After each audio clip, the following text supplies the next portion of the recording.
మీరిద్దరూ మాట్లాడే ముందు స్వామి శరణం స్వామి, మీరిద్దరూ మాట్లాడే ముందు మీ ఇద్దరి మధ్యలో ఉండేటువంటి ఆ అనుబంధం అక్కడ మాకు కొన్ని చిన్న చిన్న జిమిక్కులు కనిపించాయి. సో ఒక్కసారి కొన్ని ఫొటోస్ వేస్తాము, వాటికి ట్యాగ్ లైన్స్ మీరు పెడితే బాగుంటుంది.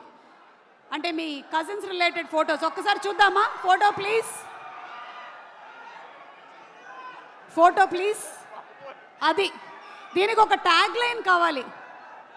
Tag line, tag line.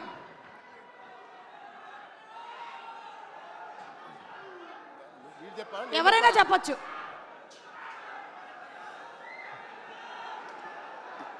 ఈ టోపీ ఎవరికి పెట్టాలో ఆలోచిస్తున్నాడు.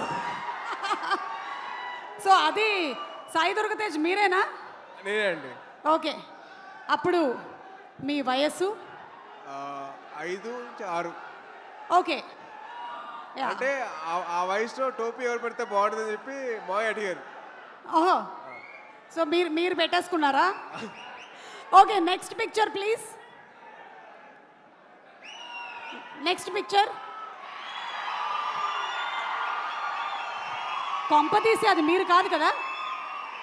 మా అమ్మ షాపింగ్కి వెళ్ళినప్పుడు చూసుకోరా కొడుకుని అని చెప్పంటే మాయ బొమ్మలతో పెట్టేసి నా కారు మధ్య లాక్ చేస్తారు. కాలు పెట్టి లాక్ చేసింది మిమ్మల్నే కదా? ఓకే, అది మా అమ్మగారు చెప్పిన వరకు జాగ్రత్తగా చూసుకోరా అంటే అది చెప్పి అమ్మ జాగ్రత్తగా చూసుకోమంటే మావయ్య అంత జాగ్రత్తగా చూసుకున్నారు. ఆ అనుబంధం అలా పెనవేసుకుంది అప్పటి నుంచి. Okay, next picture.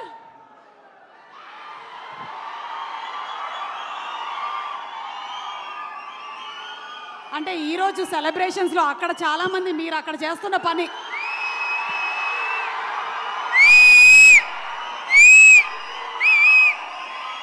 మాటలు లేవు. ఒకటే thank you super. Okay, next picture please. Ram Charan గారు, ఈ పిక్చర్ గురించి మీరేమైనా చెప్పాలనుకుంటున్నారా? ఇందాకటి ఇదైనా పర్వాలేదు. అది క్లియర్గా కనిపించలేదు. నేనేనా ఎవరు తెలియట్లేదు. నేనే. మీరిద్దరే కదా? యా, మేమిద్దరమే. ఓకే, సో మీ ఇద్దరి మధ్యలో ఏమైనా అప్పుడు anything that you remember your childhood memory? ఆడిని బాగా ఏడిపించేవాడిని. మీరు బాగా ఏడిపించేవాళ్ళ? ఎప్పుడైనా మీరు సాయి ధరమ్ తేజ్ని బాగా చదువుకో అని చెప్పారా? నా పేరు నిలబెట్టరా అని చెప్పేవాడిని. నాకన్నా మంచి మార్క్స్ రావాలి రా. అంటే చాలా వరకు చరణ్ చేసే పనులకి నేను కవరింగ్ చేసేవాడిని. లేదు నేనే చేసాను చెప్పి చాలా వరకు కవరింగ్ చేసేవాడిని. ఓ, అలాగే మీకు ఎప్పుడైనా మీ అమ్మ నాన్న చరణ్ నేను చూసి నేర్చుకో అని చెప్పినవి ఏమైనా ఉన్నాయా?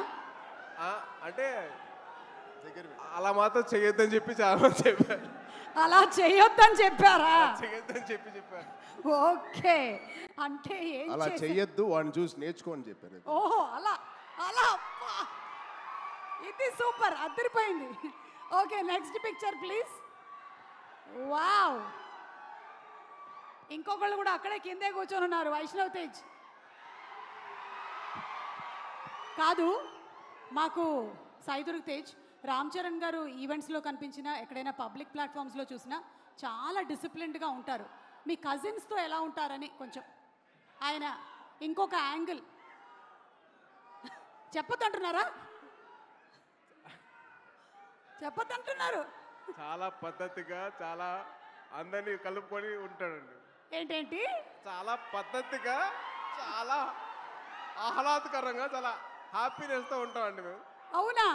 నిజంగా ఒక్కసారి మీరందరూ కలిసినప్పుడు ఇన్సిడెంట్ గుర్తు చేసుకోండి. ఏమైనా ఉంటే ఇప్పుడు పబ్లిక్లో చెప్తాడా? ఓకే, అయితే తర్వాత మనం ప్రైవేట్గా కలిసి మాట్లాడుకుందాం.